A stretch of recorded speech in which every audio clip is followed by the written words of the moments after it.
birth anniversary. And today, Anil Nauriya ji will actually speak on a topic, and the topic is Acharya Narendra Deva, Doyen of India's socialist movement. Acharya Narendra Deva was an illustrious personality of many colors. He was a nationalist, a scholar, an educationist, and was one of the leading theorists of the Congress Socialist Party and became the key leader of it eventually. Like many young men of his generation, Acharya Deva was drawn to nationalism under the towering influence of Bal Gangadhar Tilak and Aurobindo Ghosh. He studied law at Allahabad University and Sanskrit and philosophy at Benares Hindu University and began his career as a lawyer, but his scholarship brought him back to academics from law practice. He taught history at Kashi Vidyapit, and he eventually became the Vice Chancellor of Lucknow University and Benares Hindu University. He had a wide reputation as a teacher and scholar and had interests in a wide range of subjects like religion, philosophy, culture, archaeology, history, and had command over several languages like Hindi, Sanskrit, Prakrit, Pali, German, French, and of course English. Lal Bahadur Shastri, the second Prime Minister of India, Chandrasekhar, the other Prime Minister for a short while, and Communist Party, one of the veteran Congress leaders, were among his students. Acharya Deva made a serious study of Buddhism and eventually became a reputed scholar on the subject. He was awarded the prestigious Sahitya Academy Award posthumously for his book Bodh Dharma Darshan. Acharya Deva believed in the values of ancient Indian culture, and I quote a brief excerpt from one of his writings. I quote, "Our work is not only to end the exploitation by the imperialism, but to end the exploitation by all those classes of the society which were exploiting the people today. We want to create a new civilization which will be rooted in ancient civilization, which will have the colors of the society, which will keep the excellent elements of the ancient civilization safe, and simultaneously new progressive elements of the contemporary world will also be included, and thus would like to present a new ideal before the world." I unquote. His words are so very evident even today. He took leading role in the nationalist movement and was an important member of the Congress Party. He took active part in Quit India movement and held jail terms several times. Rigorous imprisonment damaged his health eventually. He was a co-prisoner of Jawaharlal Nehru at Ahmednagar Fort till 1945. Nehru, in his preface of his famous book, Discovery of India, expressed his date to his colleagues, which includes Acharya Deva. In fact, Acharya Deva was also translating Vasubandhu's Abhidham Kosh from French to Hindi during that period, which he had started a decade earlier. Acharya Deva continued to be politically active within the Congress Socialist Party and Socialist Party, Praja Socialist Party after independence. He was one of the founders of the Congress Socialist Party when it came into being in Patna on 17th May 1934. Like Lohiaji's Pachmari thesis, Acharya Deva's Gaya thesis is considered a masterpiece. He was also drawn to Marxism as a contemplative line of thought and method, but his democratic mind rejected the dictatorial attitude in the name of proletariat. He was a sharp critic of the undemocratic characteristics of Soviet Russia and the absence of political freedom. At the same time, he criticized the American pro-capitalist imperialism. He discovered a strong connection of socialist revolution through agricultural revolution and reform. So that made him draw towards the farmer politics. He also considered ethics as the chief criteria of one's life and politics, like his mentor, Mahatma Gandhi. So he deeply believed in enhancing the moral values of a person with the revolutionary process of social change. In 1948, when socialists came out of the Indian National Congress, Acharya Deva resigned from the Uttar Pradesh State Assembly. It was actually not essential according to those times, but he believed that to remain a member of the assembly after forming a separate party would not be morally right. In today's political scenario of vested interests and cynicism, it would be difficult to even imagine. He breathed his last on 19 February 1956. Jawaharlal Nehru, in his condolence, wrote, and I share few lines, The death of Acharya Narendra Deva is something much bigger for many of us, and I think for the country, than just the passing away of an important person. He was a man of rare distinction in many fields, rare in spirit, rare in mind and intellect, rare in integrity of mind and otherwise. Today we have Anil Nauriya with us, and as I say that he will speak on Acharya Deva. Anil Nauriya studied at St. Stephen's College, Delhi, and later qualified for the bar. He has been counsel at the Supreme Court as well as the High Court. He has done extensive research on contemporary history and politics. Some of his publication includes The African Element in Gandhi, English Anti-Imperialism and the Varied Lights of Willie Pearson. He regularly contributes articles in various magazines of national and international repute. He has also worked on the crucial issue of the death penalty in India. So now over to Anil Nauriya. Thank you. Thank you, Abhishek. That was a very generous introduction for me. I would just like to correct you on one point. I have not worked very much on the death penalty really. But someone has put that on the net and so people keep repeating it. Anyway, today I would just like to start with Acharya my tribute to him because personally he has been a great guiding light for me intellectually. His writings have been a great guiding light for me intellectually. I was drawn to the legacy of the Indian freedom movement led by Mahatma Gandhi, greatly inspired by that movement. And equally, I was drawn to to Marxist writings. But I was not particularly enamored of the communist line towards the national movement prior to independence. So for both these things, my fascination with the Indian freedom movement, the mass struggle, and my attraction towards Marxism, Acharya combined in me both these tendencies, and that is why I was especially drawn over the years to the writings of Acharya and to his life. Now today is his birthday. He was born in the year 1889, and you can see that he was just a fortnight senior to Jawaharlalji.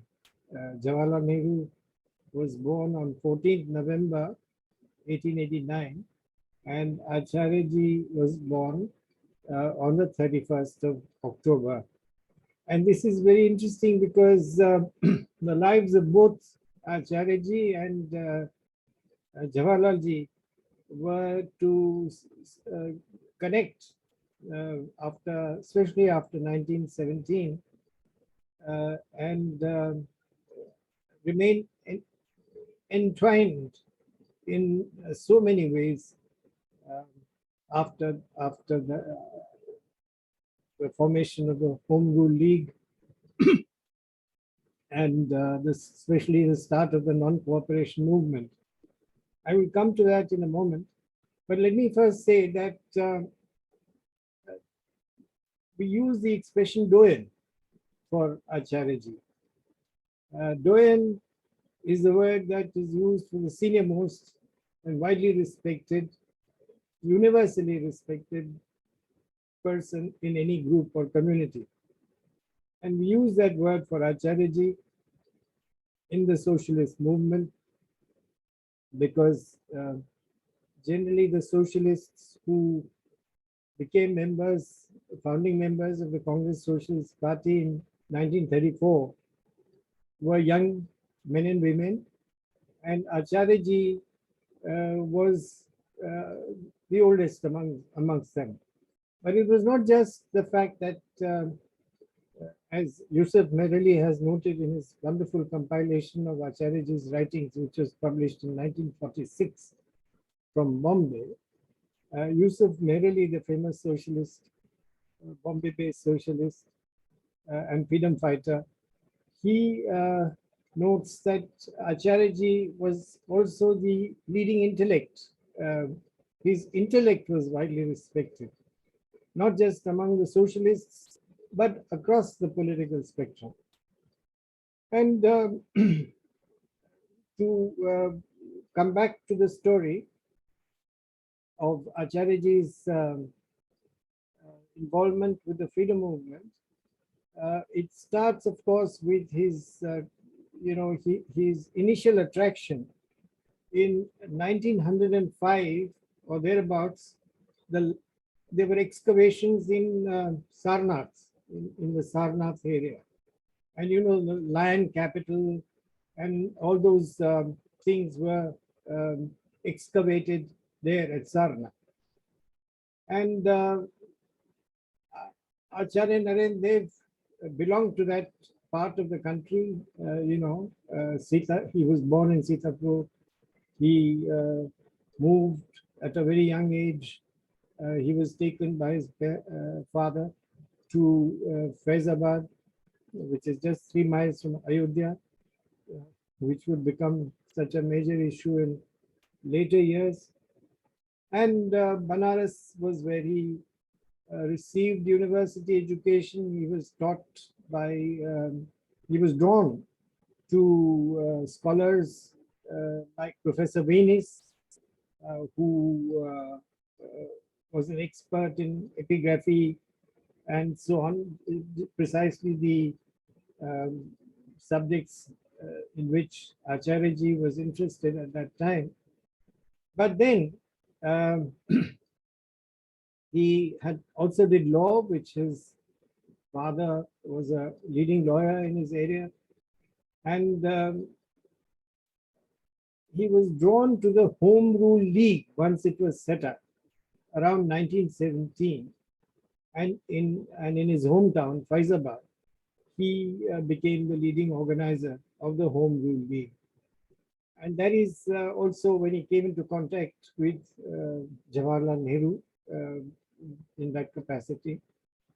And later on, when the non-cooperation movement started, it is then that when Gandhiji gave the call to boycott government institutions and government-related educational institutions and to set up national institutions, Kashi Vidyapeeth was set up.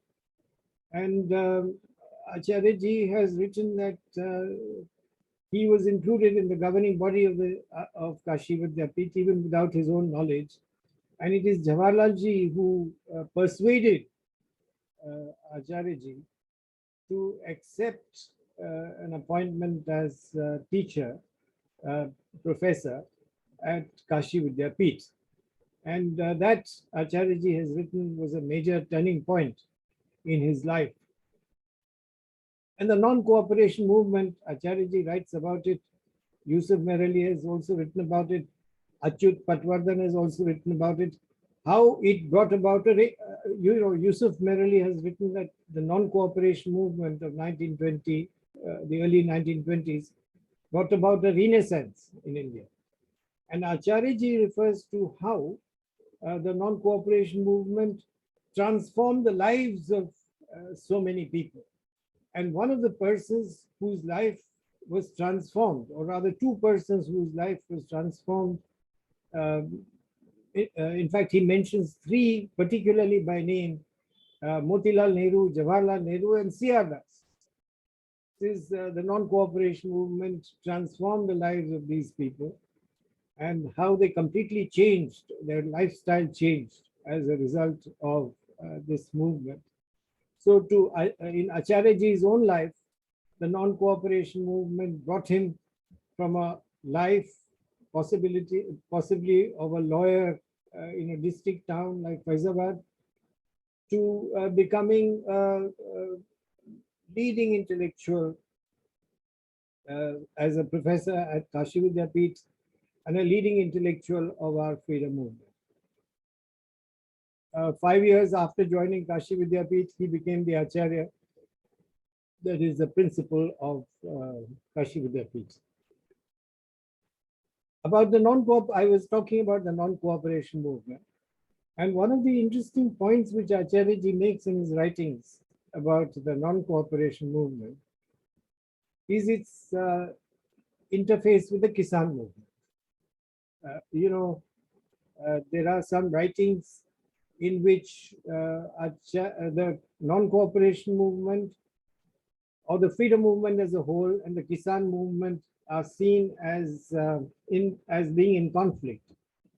But Acharya made the point very early in his writings that actually there was a symbiosis between the non-cooperation movement and the Kisan movement. So when the non-cooperation movement started, the British authorities became more sympathetic to the Kisan demands because they didn't want the Kisans to get linked up in a big way with the non-cooperation. So Acharya makes this point in his writings about the symbiosis, symbiotic relationship between the non-cooperation movement and the Kisan movement. The Kisan movement is something which Acharya studied at very microscopically, and I would recommend to you that even to understand Kisan issues in today's India, one should read some of the things that Acharya wrote about the Kisan movement, his writings and addresses on the Kisan movement. You know, twice he was president of the All India Kisan Congress, All India Kisan Sabha, and he gave his addresses at these conferences. They are very enlightening about what is to be expected from the Kisan movement, what the relationship of the Kisan movement should be with the national struggle, and so on. If there is time, I will read out to you some extracts from these writings about the Kisan movement, because I thought that we should go into some subjects which are less well known. The usual life story of Acharya Narendra is repeated by us year after year. But I thought today I would go into, if there is time, some lesser known aspects, because generally we know that he was a theoretician, the leading theoretician of the Congress Socialists. But what exactly his point of view was is something that if there is time I will go into. But one thing I should mention, he draws attention in his writings on the Kisan movement to a very interesting paradox. He says that the Kisan movement is strongest in Bihar. And at other places, he points out that actually the UP Congress, the Congress in the United Provinces during the freedom movement, he says is actually a party of Kisans. So interestingly, although the Kisan movement is, according to him, most powerful in Bihar, the paradox that we are confronted with at that time is that the achievements of the the peasant movement, and the achievements of the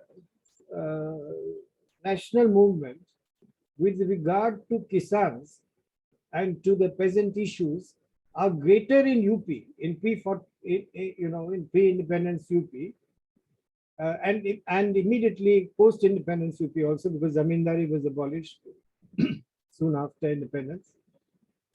But the achievements in UP with regard to the peasants are far greater than the achievements in Bihar, although the peasant movement was strongest in Bihar. And this he attributes to some narrowness in outlook, which had entered into some sectarianism, which had entered into the Kisan movement in Bihar, as well as a narrowness of outlook among some congressmen in Bihar.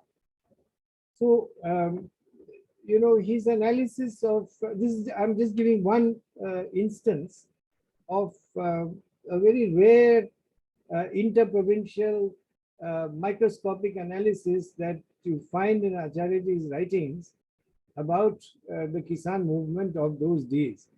And it used to be one of his positions that the Kisan movement should not enter into a conflict with the Congress on political issues, because the Congress was the leading, as he saw it, the leading voice of the nation in the political struggle against imperialism, while the Kisan movement was the leading voice, the leading class organization of the peasants in the struggle for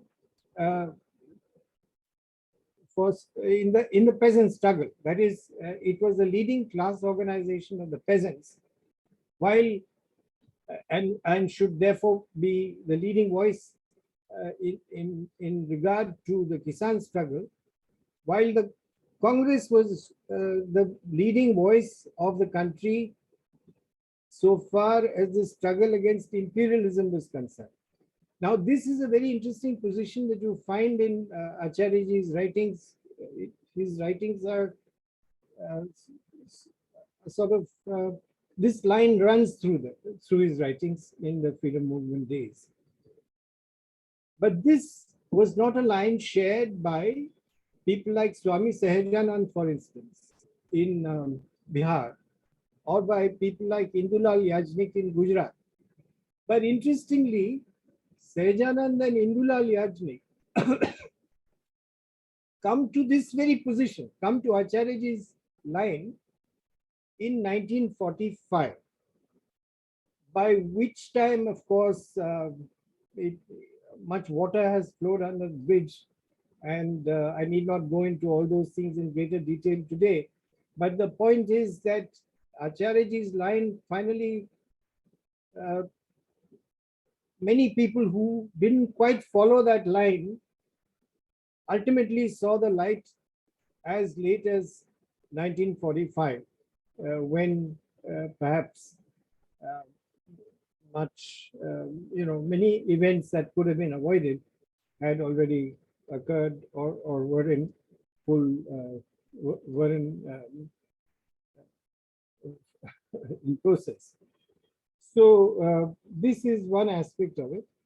The other point I wanted to make was about Acharyaji's Marxism. Now you see, Acharyaji, when the Congress Socialist Party was set up in 1934, it was born as a Marxist party. It was not just Acharyaji who was taking a Marxist position. The line of the Congress Socialist Party in 1934, when it was set up, was a Marxist line. Its understanding was along Marxist lines. The difference between the Congress Socialist Party and the communists was that the Congress Socialist Party did not see a contradiction between the national struggle and the Marxist Party and a Marxist party. The Congress Socialist Party did not see a contradiction, an essential contradiction between its Marxism and the freedom struggle led by the Congress. It felt that it could, the two could participate in an amalgamated struggle. This was not quite the position which the communists had. So this was one point of difference, but we are sometimes prone to use the word Marxism as though it was synonymous with the communists. In fact, the Congress Socialist Party laid claim to Marxism as its own legacy as well. And in fact, Madhulimai has written somewhere that had the communist, the general understanding sometimes is that the Congress Socialist Party was born because some young men were getting impatient to the Congress line, and the kind of, they wanted a more well-defined, clear ideological struggle, and they were getting slightly uneasy with the broad orientation of the Congress at that time. But Madhulimai has written that one of the major reasons why the Congress Socialist Party, he said that, if the communists had had a more friendly attitude towards the national movement at that time, then perhaps it would not have been necessary to set up the Congress Socialist Party. So, so there were actually more than one reason for the setting up of the Congress Socialist Party. And when it came up as a Marxist organization, and that Marxist legacy remained as an organization, as legacy of the socialists, very formally also, up to the Panchwari session in the mid-1950s, when Acharya happened to be away on a tour to China, and Dr. Nauriya presided, gave the leading address at Panchwari, and that is seen as a kind of rejection of Marxism within the socialist movement. But even at that session, if you see the writings, if you see the record of the Panchwari session, there are a number of people who said that, no, we cannot give up Marxism. And later on, when Acharya writes to, there is a work of Madhulimai's called Age of Hope. In it, there are two letters of Acharya's, which I'll give you the dates, in which he says that if I have to give up Marxism, I would rather leave the party. So he says that I see no contradiction. This is at a time when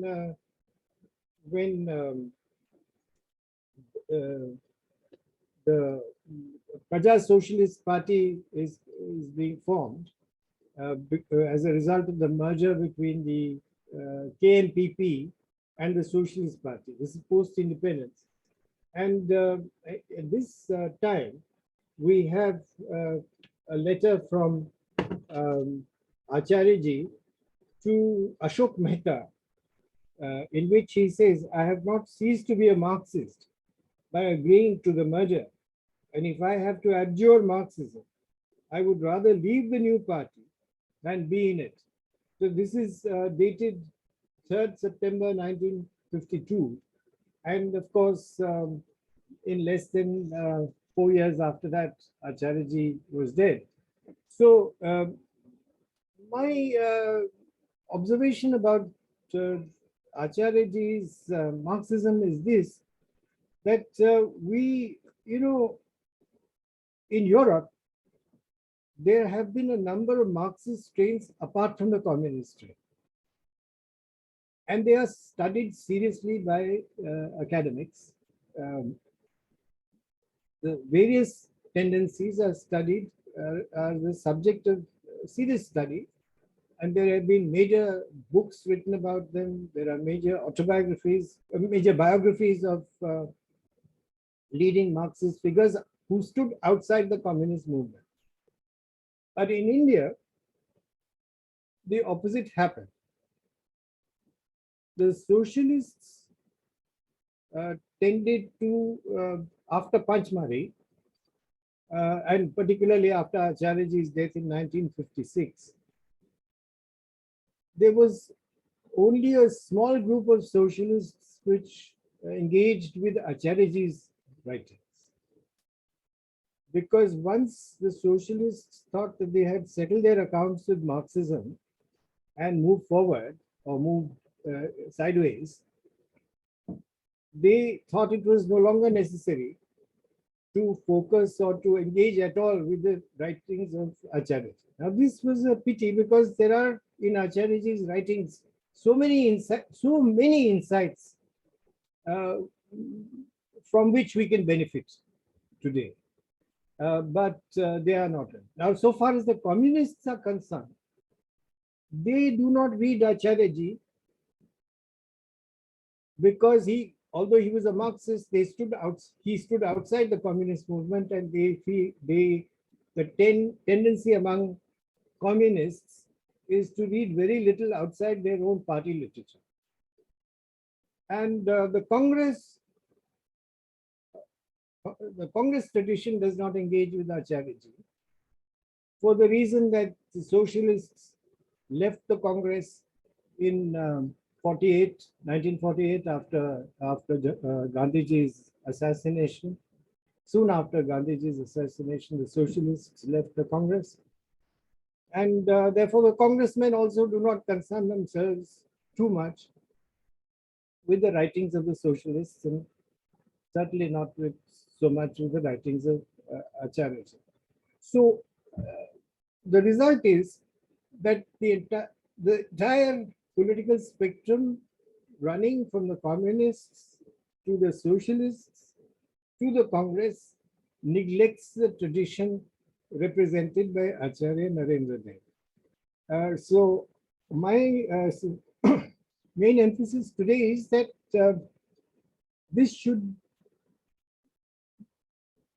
all of us should engage a little more with what Acharyaji has been saying. Now, Acharyaji had very important things to say, as I said, about the Kisan movement, about communalism. Communalism is something that we are faced with, confronted with now in a very big way. And Acharyaji had great insights on these subjects. Now, I'll just read out to you a few things that he had said, which he emphasized. He was critical of the Hindu Mahasabha as well as of the Muslim League. So the Meerut Congress in November 1946, Acharyaji spoke at length on the nature of the League. He analyzed the nature of the League and characterized it as a fascist body with gangster methods. And about the Hindu Mahasabha, he said, he called it a reactionary organization. He said, where were these people? He was referring to all Hindu communalists in the Mahasabha and in other organizations.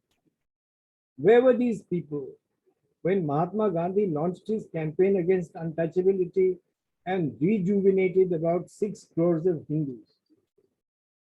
And further, Acharyaji asks, will these reactionaries support the economic program of the Congress government for abolition of zamindari and nationalization of the industries, which would ameliorate the lot of 98% of the Hindu masses who are at present being exploited by barely 2% of the supporters of the Sabha? And he goes on, the Sabha is trading on communalism of the middle classes who were fighting for the crumbs of petty offices. For he says, amongst the masses, there was no difference between a Hindu Kisan or Muslim Kisan, as both were equally exploited by Hindu and Muslim zamindars. Now, this is just, there's a lot more that I can give you, but time is short and I want to go on to other topics. Now, apart from communalism itself, it was a question of religion. How did Acharyaji relate to religion? Now, he sometimes people say he was a Buddhist. Actually, he was not a Buddhist. He was a scholar of Buddhism. He was a scholar of ancient India. And he has written about ancient India also. And he has suggested in his writings on ancient India that when we read ancient India, when we read about ancient India, we should recognize that there are other traditions which we need to study, not just what we see as the Hindu tradition, but the Jain tradition, the Buddhist tradition, and so many other traditions that need study.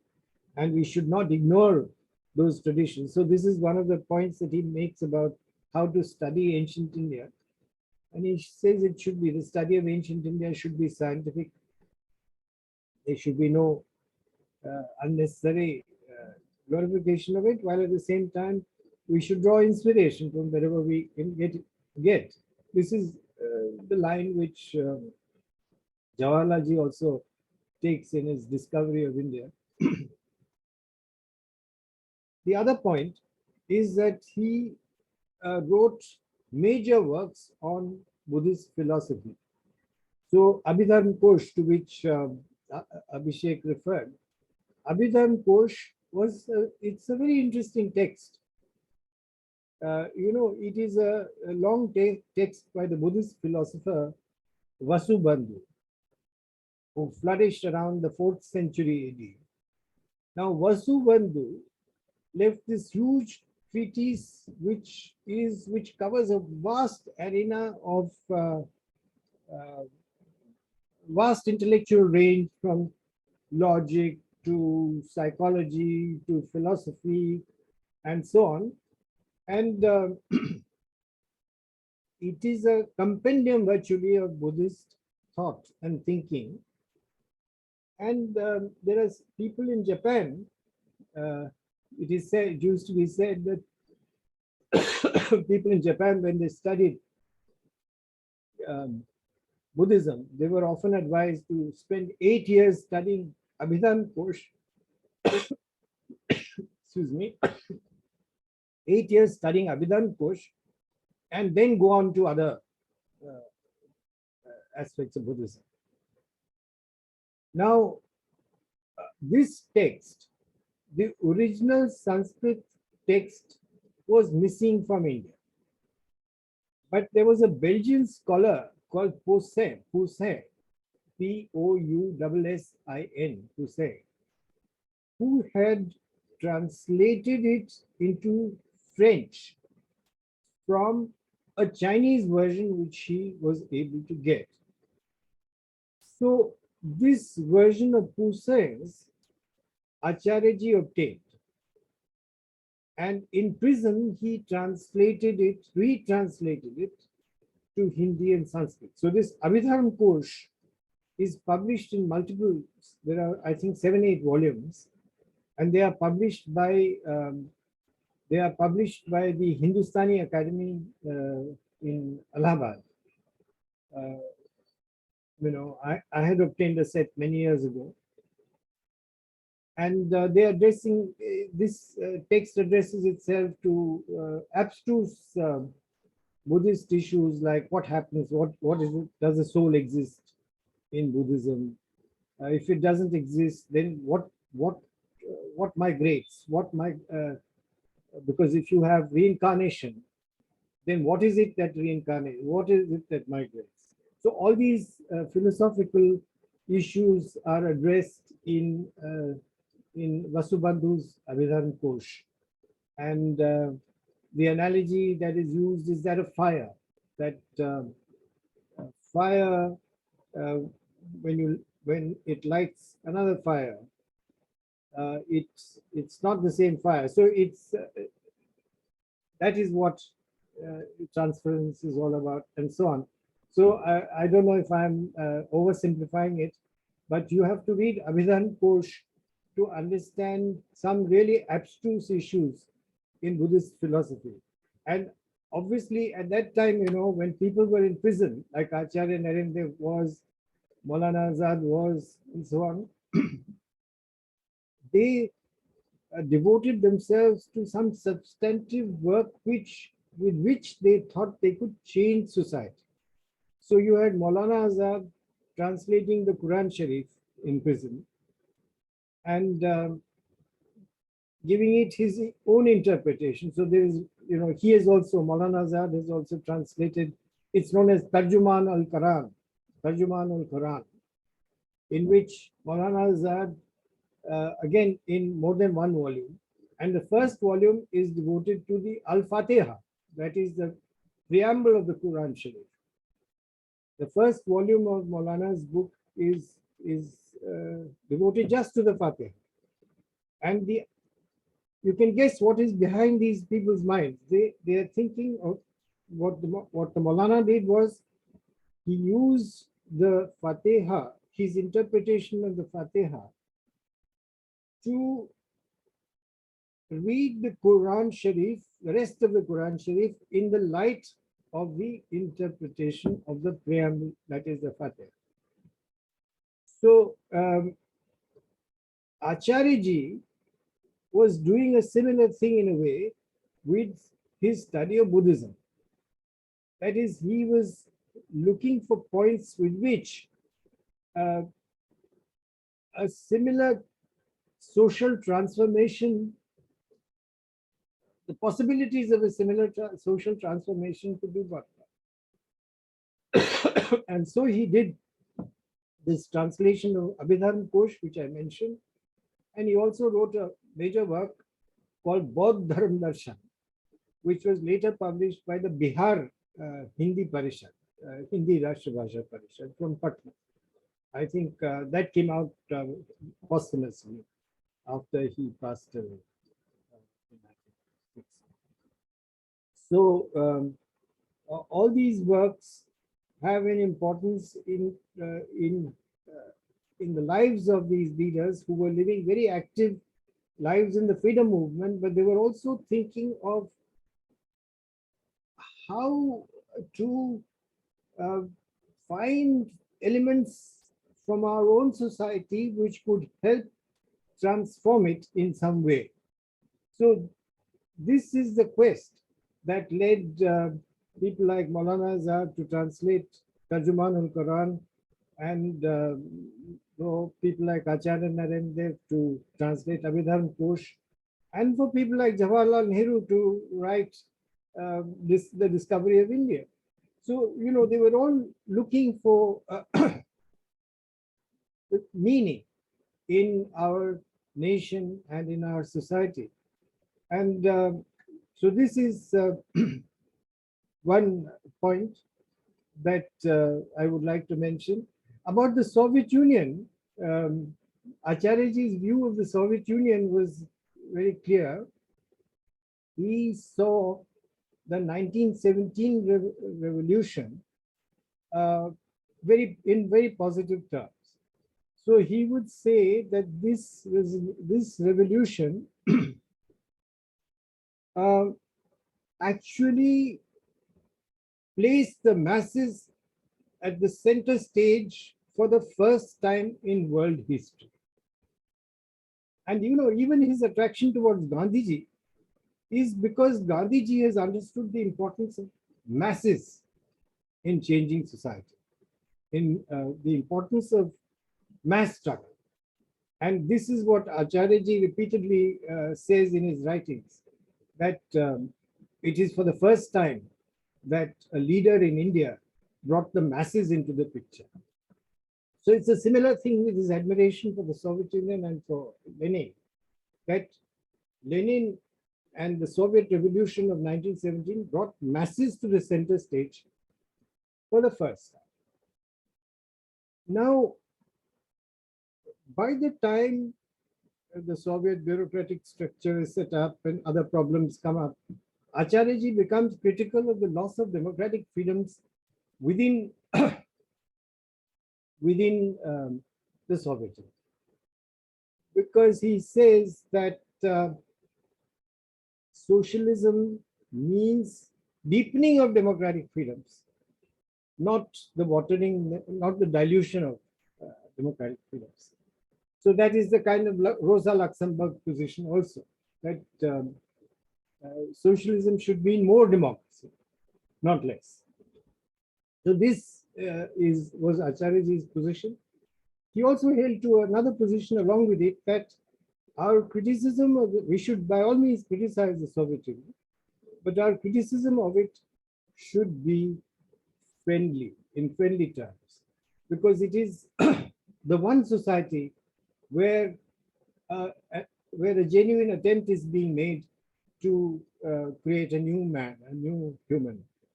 So this was his view at that time. And when he does become critical of the Soviet Union, he still remains, he doesn't fall into the trap of going into the opposite camp. So one of his last articles, which I have quoted, is the critique of new imperialism, the new American imperialism, which a translation has now been published. There was, I think, Janata, the socialist journal, carried a translation some years ago, which had been done by my friend Professor Mendiratta at my behest. So it's, I could give you the reference if you write to me later. It is, the point being simply that it's, while he becomes critical of certain aspects of the Soviet Union, he does not allow that criticism to push him into anti-Sovietism and into the American camp. So this is one aspect of it.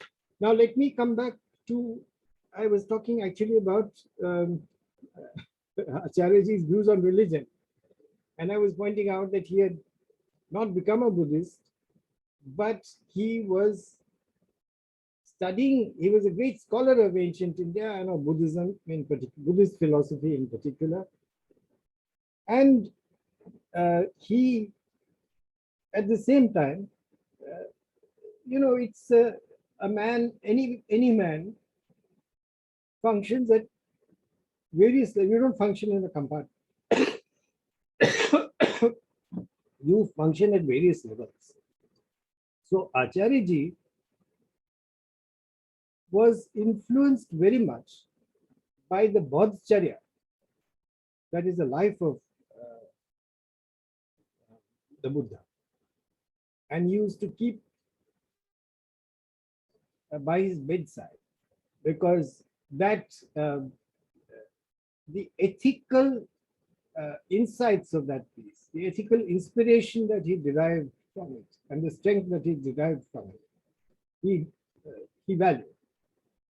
But at the same time, in his essay, when he's discussing the question of whether there should be religious education and so on, he feels that, any religion, he doesn't name Buddhism, but he says any religion, no matter how enlightened it may be. Now, obviously, he is therefore here indirectly referring to Buddhism. Any religion, no matter how enlightened it may be, would not be able to resolve all the problems of our contemporary world. So he makes a very strong statement along those lines. So he feels that religion is not the answer to our contemporary, to the problems of the contemporary world. And he's very clear about that. So if there is time, I could read to you some tributes that he gives to Gandhiji on Gandhiji's assassination, and also the tribute that he writes even after leaving the Congress, the tribute that he gives to Jawaharlalji. That's a very long one. Both are long, and maybe we can reserve that to 14th November when Jawaharlalji's birthday comes up, and 30th January when the anniversary of Gandhiji's assassination comes up. So for the time being, I'll stop here. There are various questions in the chat box. So Abhishek, Yeah, yes, I will be just handling, I'll just bring up those after he finishes, Sandeep ji. so he has finished. So why don't Uh, you read out some of the questions? okay. Actually, there is a question from Alok Bajpai. Anilji, your lecture is highly insightful, not only for understanding Acharya Narendra Dev, but also for socialist movement in India. May you please shed some light on the relationship between Lohia and Acharya? To put my question more precisely, what was Acharyaji's position regarding the political line of Lohiaji in post-independent India? See, yeah, may I answer that? Yeah. You see, as Dr. Lohiya had multiple aspects to him. So there's no such thing as the Lohiya line. The point is that it is Lohiyaism or Lohiyavad is something that is born sometime in the 50s, 1950s. It is not a pre-independence phenomena. And Acharyaji dies in 1956. That too at the beginning of the year on 19 February 1956. So there is not much occasion for Acharyaji to comment on the, subsequent positions which emerge and which are considered to be positions identified with Dr. Lohiya. But in the 50s, certain things had come to be identified with Dr. Lohiya, and not just Dr. Lohiya, but other socialists as well. And this was an emphasis on civil rights. You know, a lot of energy of Dr. Lohiya in the 1950s, and even after independence in 48, 49, and so on, was spent on asserting civil rights of the people. Now, on this aspect, Acharyaji gives him full support. And, please remember that Acharyaji is actually somebody who is more or less a generation above, generation prior to Dr. Lohiya. And Acharyaji was a family friend of Dr. Lohiya's father, Hiralal, who had gone to prison in the freedom movement and so on. So there was no way that Acharyaji would not have friendly relations with Dr. Lohiya. And whenever there's a civil rights struggle which comes up, whether in the Northeast or in Goa, or with regard to the Nepalese embassy, or with regard to any matter within India, Acharyaji always has invariably supported Dr. Lohiya's struggles.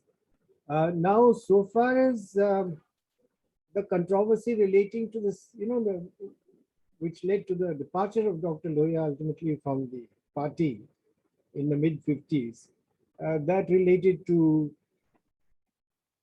the firing in the south, Gautam government and Dr. Lohiya asking for the resignation of his own government.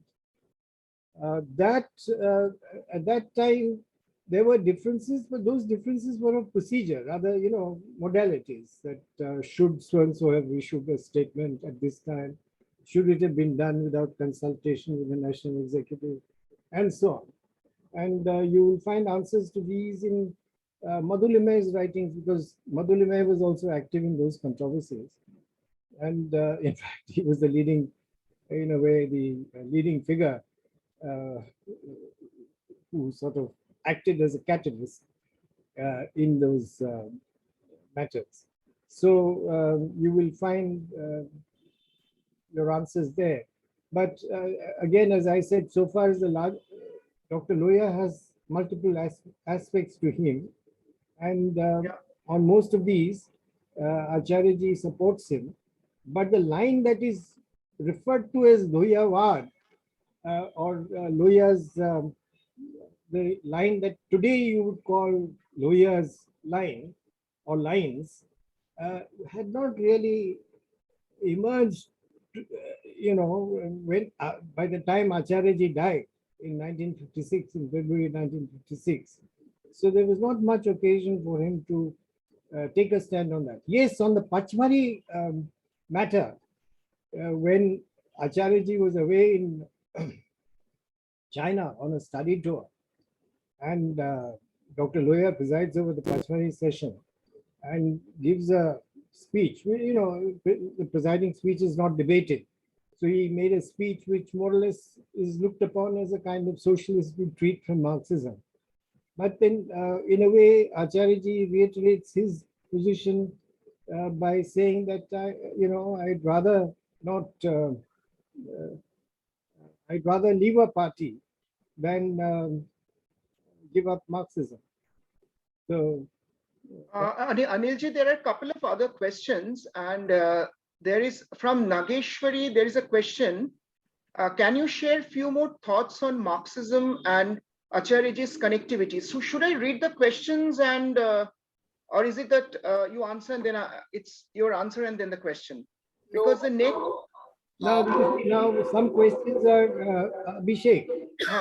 Some questions are too general. Some questions relate to things which I've already said throughout the lecture. So I don't think I would like to repeat the lecture again. So there is one interesting question I find. What was Acharya's attitude and relationship towards Dr. Ambedkar and Gandhiji? No, towards Gandhiji, I've already explained. Yes, you have already. I don't want to go over there. Yeah. His relationship with Dr. Ambedkar, now that's a very interesting thing. You see, in different ways, Dr. Ambedkar is also taking inspiration from Buddhism. Acharya Narendra Deva is also drawn to Buddhist studies. And the Kosambis, the Dharmanand Kosambi. The father. The father, yeah. Is also from the 1920s. Right. Drawn to Buddhist studies. Buddhist studies, yeah. Jawaharlal Nehru is also drawn to the Buddha. And Rahul Sankritain, who is also active in the freedom struggle and in the Bihar Socialist Party, and then later he becomes more identified with the Soviet way of thinking, goes to the Soviet Union, spends time there. But all these people are drawing inspiration from some aspect of Buddhist philosophy or something in Buddhism. So obviously their relationships towards each other would be very interesting to look at. But I have not studied all of these, but I have been telling scholars over the years that please look at these things, because this is one of the aspects of our freedom movement, that there were Dharmanand Kosambi, Dr. D.D. Kosambi's father. He went to prison in the freedom movement. Yes. Rahul Sankritain went to prison. So you have these people who are from multiple. They're taking inspiration from multiple sources, and at the same time participating in the struggle.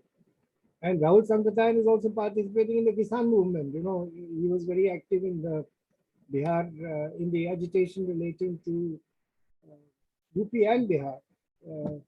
There used to be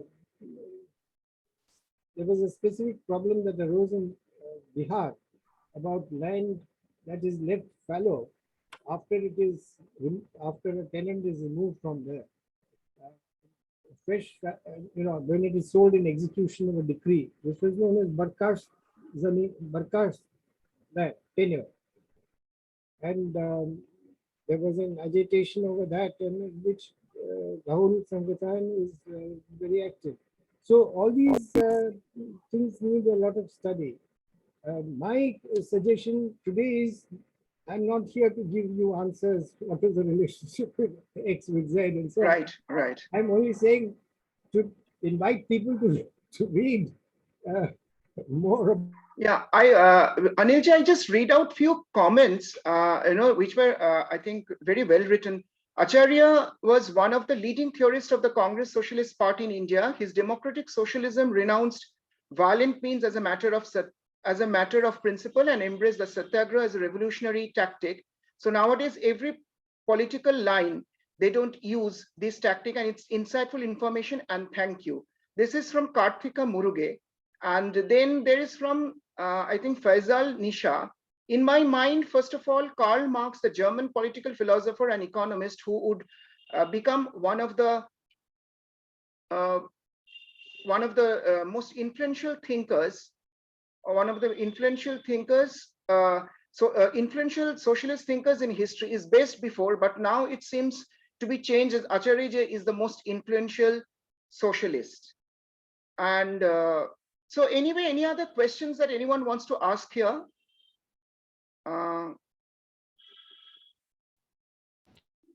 Yeah, I just have a small clarification. I would like to ask. Sure. Go ahead. So, who was that who was wanting to ask? Yeah, I think Randhir ji wants to ask a question. But he has. Randhir, आप बोलिए पहले. Actually, I'm very happy because one very important point which Anilji made is about the difference between Marxism and communism, which we actually don't think. Even people who thought I'm a kind of authority on party system, they do not think for that matter. Because Marx is not related to Marxism, and Marxism is not related to communism. All efforts to connect these domains are theoretical and unrelated to actual political practice. You can see a kind of communism and socialism are also a kind of capitalist formation, just like democracies and liberal.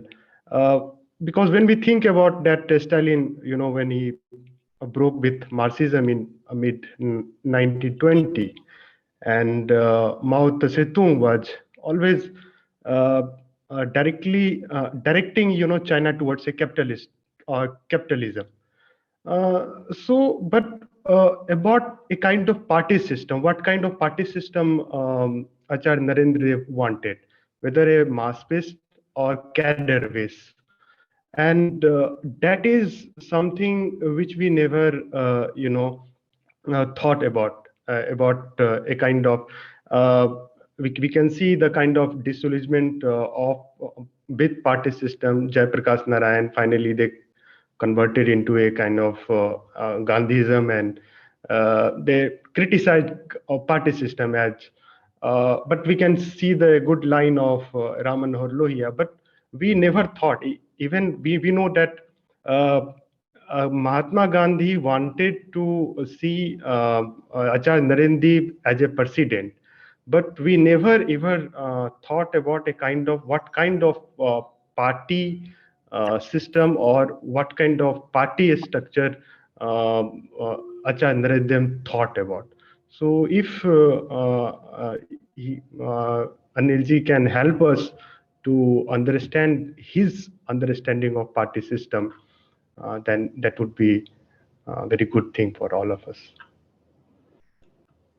Randhir ji, I am not finding Anil ji actually. Actually, has he signed out or some problem with the internet? Because he doesn't seem to be online. Okay, maybe I think network issue. So Randhir भाई उनको जरा phone करके देख लेंगे क्या? Yeah, if you एक बार call कर लेते हैं. So in that case, you have to again repeat your question.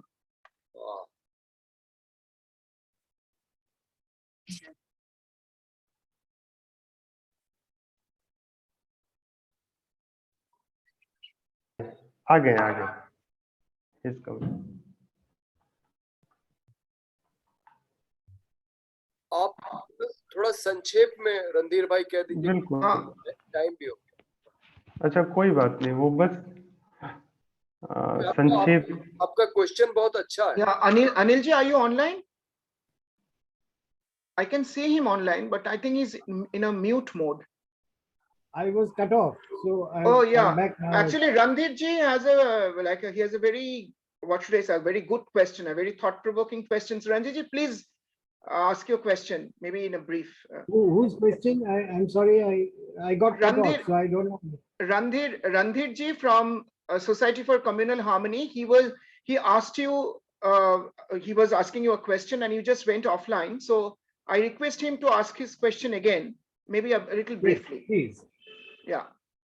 Anil ji, I just gave a kind of reference of a kind of understanding between the difference between the Marxism and communism, and particularly Stalin, when Stalin, broke with Marxism in mid 1920 and Mao Zedong. Could you So speak a little louder, Randhir? I'm just asking about what kind of party system, because Mahatma Gandhi once said that Acharya Narendra Deva should be the president of Congress party. It means he has a very deep understanding of organizational structure, but we never ever read for that matter what kind of party system he wanted, whether a mass-based party system like Nehru or cadre-based party system, because he called himself a Marxist, but at the same time, he was not very submissive towards Marxism. And at the same time, he was not very submissive toward Gandhism for that matter, as Jayaprakash Narayan later part in his life did. So I just want to know from you, if you can help us about his understanding of party system. The first request I would make, can you hear me? Yes, yes. Yeah, is that, my feeling is that if you use expressions like Gandhism and so on, you will not really be able to understand what is going on here. Because what is happening is that each one of these, can you hear me? Hello? Yes, yes. Yes, we can hear you.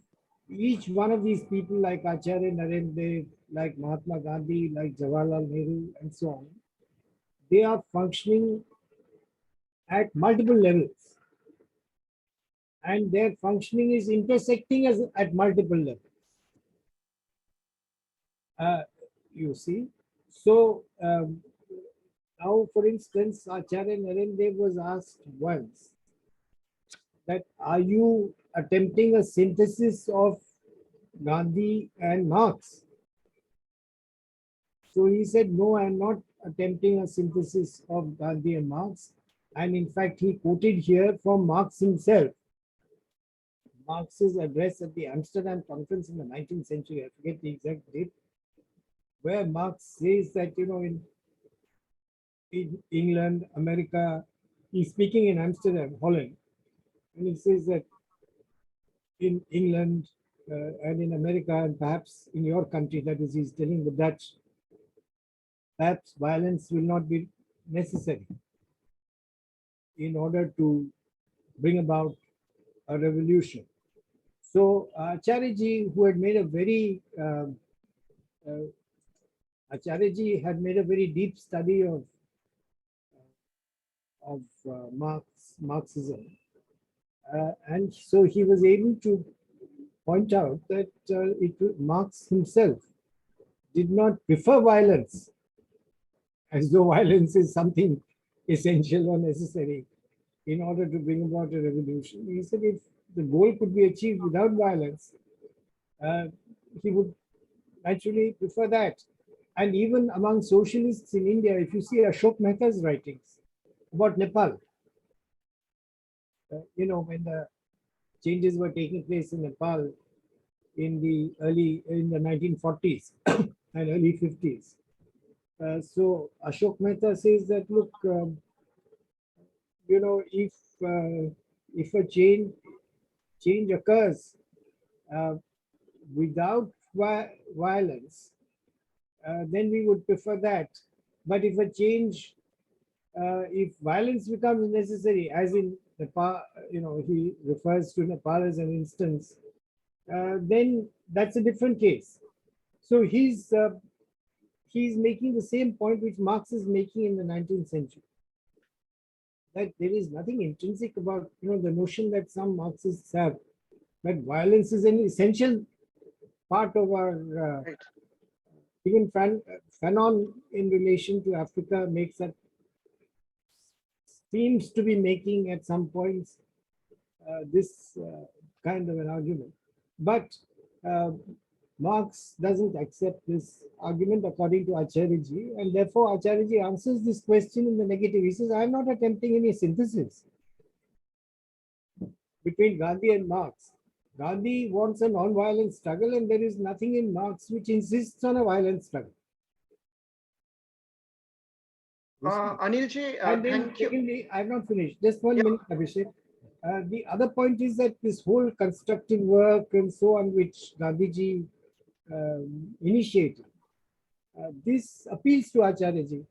So he, in fact, participates very strongly in this boycott of educational institutions set up by the British. That's how he comes into Kashi Vidyapith. His work in even later on, is on basic education. Is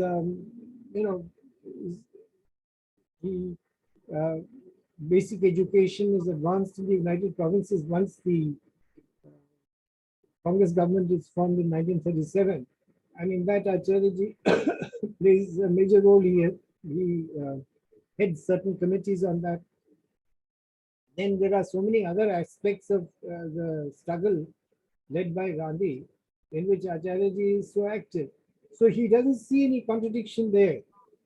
In fact, even the Congress, which the very fact that it becomes a mass organization, is what appeals to Acharya about Gandhi, that he has placed masses at the center stage of Indian politics, which is the point he makes about Lenin in the Soviet Union. So, so Acharya is not, in fact, as I started, even about the non-cooperation movement in 1920s, Acharya makes the point that there is no, people see antagonism between the Kisan movement and the non-cooperation movement, but Acharya points out that it's because of the non-cooperation movement that the British are actually willing to give concessions to Kisans, because they don't want the Kisan movements to link up with the non-cooperation movement. So Acharya goes beyond these binaries and looks at the symbiotic relationships. So, but a lot of our scholars think in terms of binaries only. Ambedkar versus Gandhi, so and so versus so and so, so and so. But it doesn't quite work like that. There is a there is a coalescence. There is a symbiosis that is going on all the time.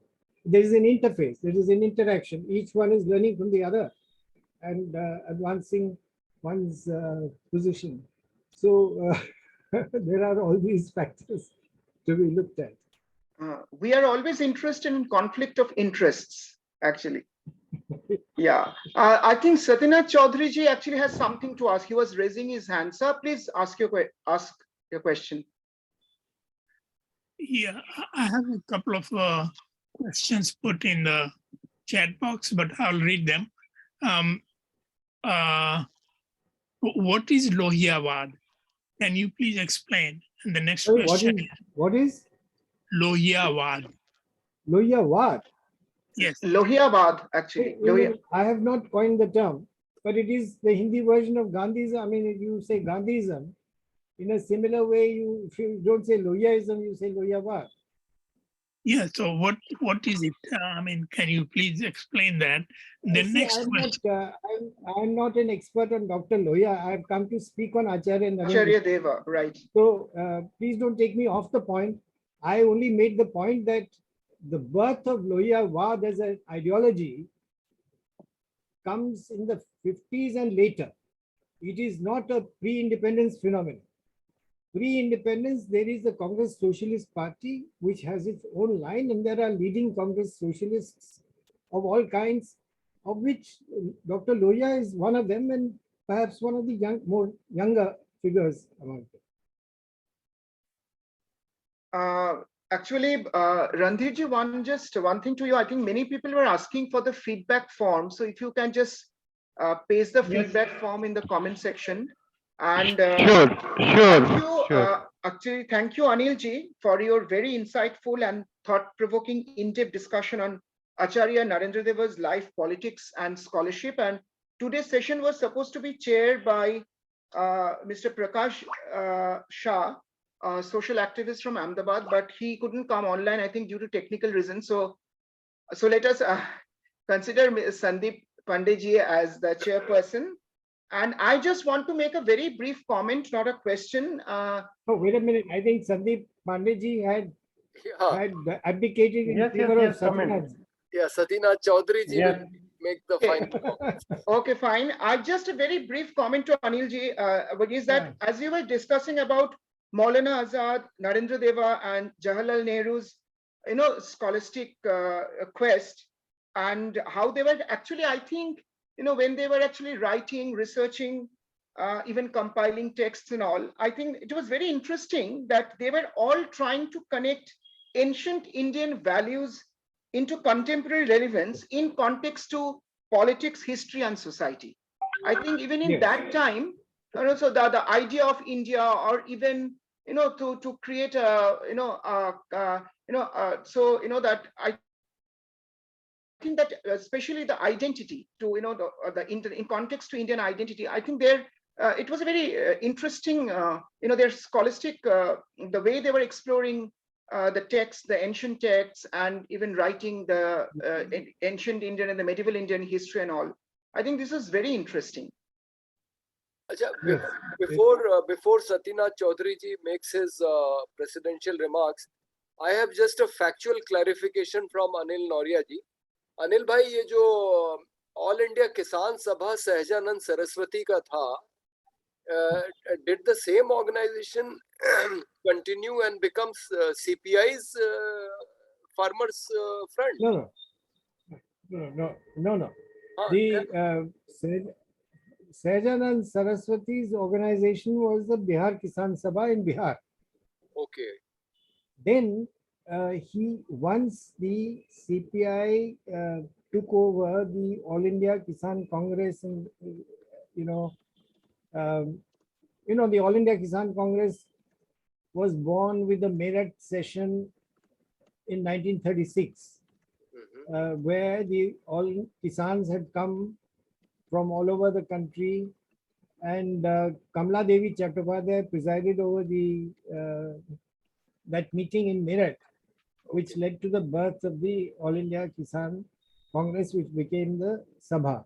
By default, after the 1942 movement, because the congressmen were jailed, this organization became really a communist-controlled organization, and Sahajanand gave its support to it. But by 1945, Sahajanand set up his own All India Kisan organization, because he had grown unhappy with the line of the All India Kisan Sabha on certain issues, including the Pakistan issue. Okay. And so he set up his own organization. But by that time, Sahajanand's alliance with the line which the CPI was taking had made him unpopular even in Bihar. Oh. So the organization which he set up, the All India organization which Swami Sahajanand set up in the 40s, didn't make much headway. Okay. All right. Thank you. Now Satyanath ji can make his final comments. Yes.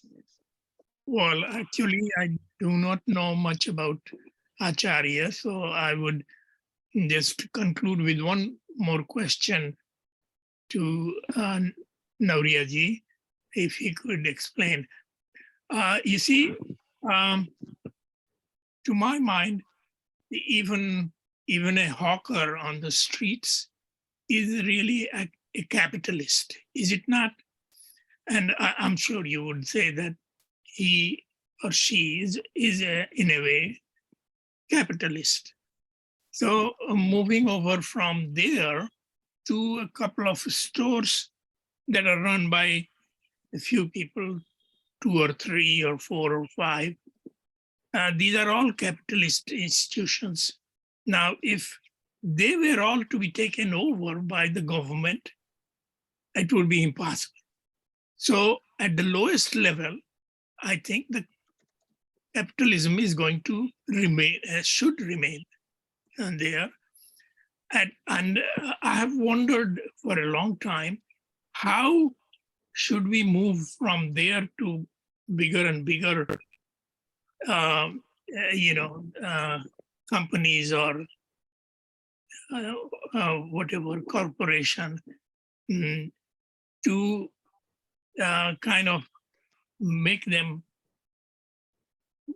them more into the control of either unions or perhaps within the control of the government or something like that. Yeah, I have wondered about it, and I don't have answer to it. Can you please explicate?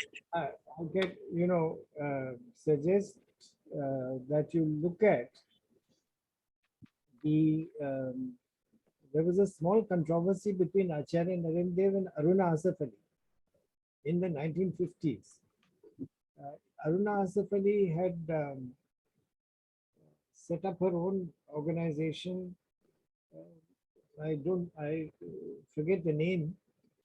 She had set up her own organization, and she had started canvassing for shop level committees, floor level committees for education of workers.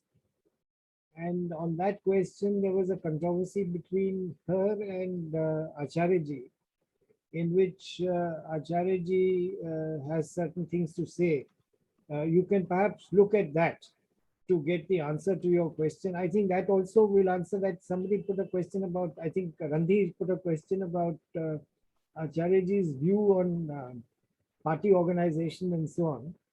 I think in that controversy which he has, which Aruna Asaf Ali, he has said a few things about it. But I cannot, since I don't have it readily before me, I would not try to speak on it. I would just guide you to point you to look at that. If you can find it in some library, there was a book by Brahmana had collected together some articles of Acharya in a volume. Yes, I have this book. Towards Socialist Society. So in that there is an essay, Aruna's Marxism Examined. That is an essay by Acharya in which he says Aruna's Marxism Examined. So in that he has made some remarks which might help answer your question. I will also look at it again, but right now I would not venture to say, because rely on memory and say something. There's no point. I have not looked at it.